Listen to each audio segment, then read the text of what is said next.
Did you know that with a bit of setup, it's actually possible to auto-run to the Ourania altar all the way from the bank with just a single click? But it gets even better because Jagex have recently added a whole host of quality of life features that make training runecrafting better than ever. In this video, I'll show you how to make runecrafting feel, well, a little bit less like runecrafting. To get started, you just need access to two spells, which are the Ourania teleport spell and NPC contact. The Ourania teleport spell allows you to quickly get back to the altar after each trip, and NPC contact allows you to repair your essence pouches remotely, but more on this later. To cast these spells, you just need level 71 magic, and you will also need to have completed the Lunar Diplomacy quest. Before you can use the teleport spell though, you need to talk to Baba Yaga. That's the NPC located in the chicken house north of the Lunar Isle. There are some things that aren't required, but are definitely nice to have. A decent agility level will be beneficial. The Ardoin Medium Diary grants additional runes when crafting at the Ourania altar. This doesn't give you any additional XP, but it will give you slightly more GP per hour. The last nice to have is access to the Vile Vigor spell. This spell restores run energy at the cost of prayer points. Luckily for us, there is actually an altar on the route to the Ourania altar. Utilizing this combination effectively gives access to unlimited run energy. The only issue is, the Vile Vigor spell is on the Arceus spellbook, and the other spells we need access to are on the Lunar spellbook. Thankfully, the Lunar spellbook contains a solution: spellbook swap. When cast, this niche spell allows the user to switch to any other spellbook for one cast. This means you can use the Vile Vigor to get infinite run energy, while still having access to NPC contact and the Ourania teleport spell.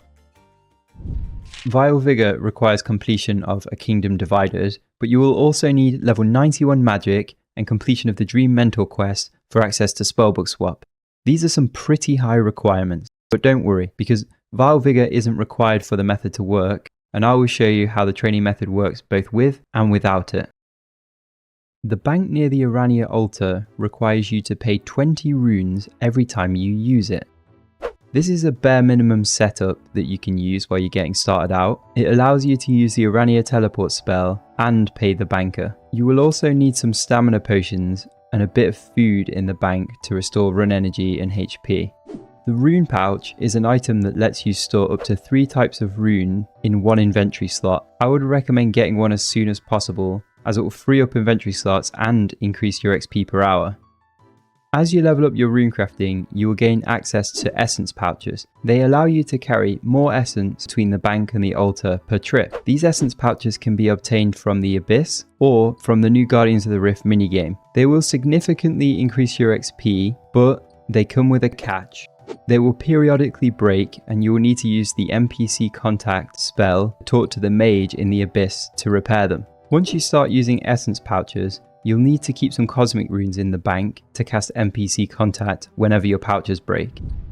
This is a fairly standard setup. The Graceful helps with run energy, and the regen bracelet helps to restore HP. If you bring a mud staff, then you can swap the air runes for any payment rune of your choosing. Most people use mind runes just because they're the cheapest. Once you get to around level 70 runecrafting, you can actually replace the lore runes in your inventory with cosmic runes. The reason for this is because as you get to higher runecrafting levels, it's probable that you will craft at least 1 lore rune per trip. Once you start doing this though, you should bring an equipable teleport, such as an Amulet of Glory or a Ring of Dueling, just on the off chance that you don't get a lore rune. I just want to talk about the runecrafting outfit from the Guardians of the Rift minigame. This outfit gives additional runes, but no additional XP. This means you'll get more GP per hour, and it's definitely worth using over Graceful if you have it, but it takes a long time to get, and it doesn't grant any additional XP.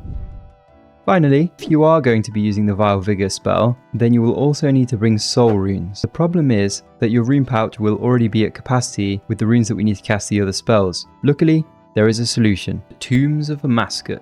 This raid drops the Thread of Eladinis, which is an upgrade to the regular rune pouch that makes it able to carry 4 types of rune instead of 3. This means you can carry soul runes without sacrificing an inventory slot. Finally, here is an overview of an efficient setup that incorporates everything we've spoken about.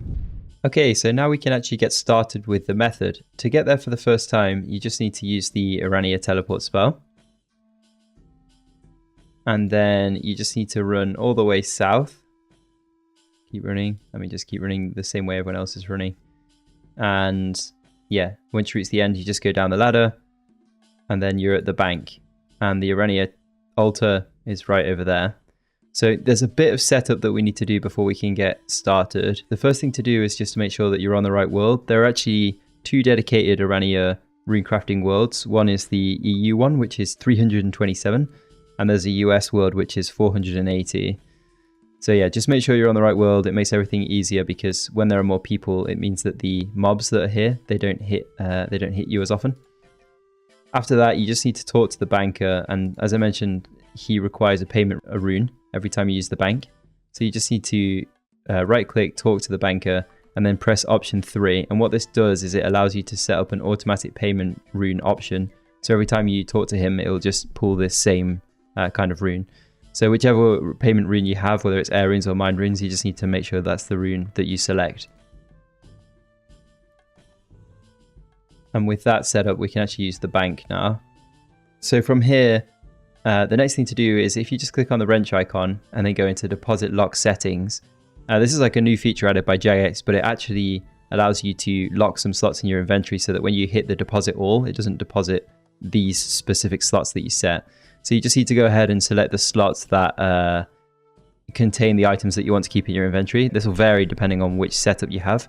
So if you're just starting out, you probably won't have all of the essence pouches, right? So you'll just select the slots where you have essence pouches. And then also if you have the rune pouch, you won't need to select all 3 slots at the bottom. You'll just select the one for the rune pouch, right? But yeah, just select all the ones that you want to keep. And then this way, like you'll see, once we have some runes in our inventory, if we just hit the deposit all, it will no longer deposit those slots, which makes everything a little bit easier. The next thing is just to go into your rune light settings and search for GPU, and then make sure it's enabled, and then go into the settings and make sure the draw distance is at 90. And what this does is it allows you to see the altar all the way from the bank. So that's pretty key. And then whilst you're here, just go on over to the plugin hub and grab the Runecrafting Utilities plugin. So this is like an extra plugin. It's this top one. This is the one you want. And then just go into the settings and make sure everything is enabled and make sure it's turned on.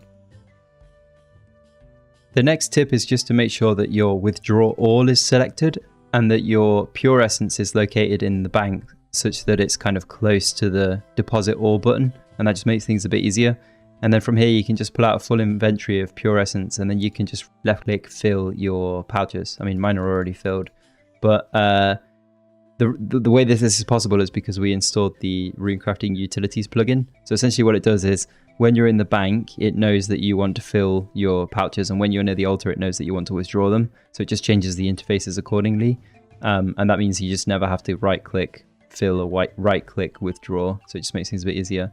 And then the last thing to do is just zoom out a little bit and then position your camera in such a way that you can see the altar in the top left of the bank here. And then from here, you can just click on the bank, and then there you go. So you have 23 seconds of AFK. You can do whatever you want during that time. You can go make a sandwich, you can travel the world, you can play Club Penguin, whatever, right? And then eventually you'll reach the altar. Another thing to note is it's kind of important to have your pouches, once you get them, organized in this way. So you have the giant above the small and the large above the medium. And that just means when you withdraw, it'll make more sense when I get to the altar. So here you just craft your first inventory, and then you withdraw from the giant and the small in one go, and then from the large and the medium in one go, just like that. And then once you've done, you just teleport to you just use the Ourania teleport spell again, and then just continue to run south. So what I find is it's actually easier to click on the map from here and not change your camera. And the reason for that is you'll see now once we go back into the bank and we just deposit all, you see how everything remains in our inventory. Because we didn't move our camera and we clicked on the mini-map, the altar is still in the same location. So that just makes things a bit easier. And then we can just load up on another inventory of pure essence. So when this happens, if you're using a bare bones setup like this, you'll need to pull a cosmic rune out of the bank and use NPC contact. And then you just need to talk to the dark mage. And then you just need to repair your pouches. But this happens very infrequently. And that's everything. And then you can just finish filling your pouches and then you're back to business and you can easily craft another inventory. So this is like a very bare bones beginner setup, right? So I was saying, if you're going to bring a setup as basic as this, at least consider bringing some armor, because that'll just mean that you take less damage and that sort of thing. So now I'm in my typical setup, and I'm going to show you how to incorporate Vile Vigor into the strategy. So the first thing to do is just go back to the plugin hub, and then you just want to grab this plugin called the Menu Swapper Extended. Just go ahead and install that, and then in the configuration, just make sure it's turned on, and then go down to where it says UI Swaps. And then in this section, just configure it so that the spellbook swap is set to Arceus. What that does is it essentially means whenever you cast spellbook swap, rather than getting an interface where you have to navigate through it and select which spellbook you want to select and all of this other stuff, it'll just instantly go to Arceus. So it just saves a bit of time and it's a bit more convenient. And then from here, it's just kind of business as usual. So you would just go into the bank, you would just like set your camera up again, and then you would just like click on the altar, and this part is entirely the same. Where it's different is once you teleport back to the altar, what you can do is you can hit spellbook swap and then hit the Vile Vigor spell, and that'll instantly restore your run energy. And then you just want to pray at the altar to get your prayer back, and then you can just rinse and repeat. And this means that, yeah, whilst you're doing the method, you'll never need to like drink staminas from the bank, which is quite useful. Here are the XP rates you can expect as you level up. In addition to the XP, you can reasonably expect to make over 400k GP per hour at higher levels. For completeness, I just want to quickly mention Daor Essence, which is a type of rune essence that grants 50% additional XP. It does significantly increase the XP you get from runecrafting per hour. The only issue is, once you factor in the mining time, it's actually just more efficient to train with regular essence. Thanks so much for watching. I know it's been a while since I've made a video, but I've been trying to work a little bit more on my editing. Hopefully that came across. I'd really appreciate it if you considered subscribing, liking, or commenting. That's all, folks. Bye.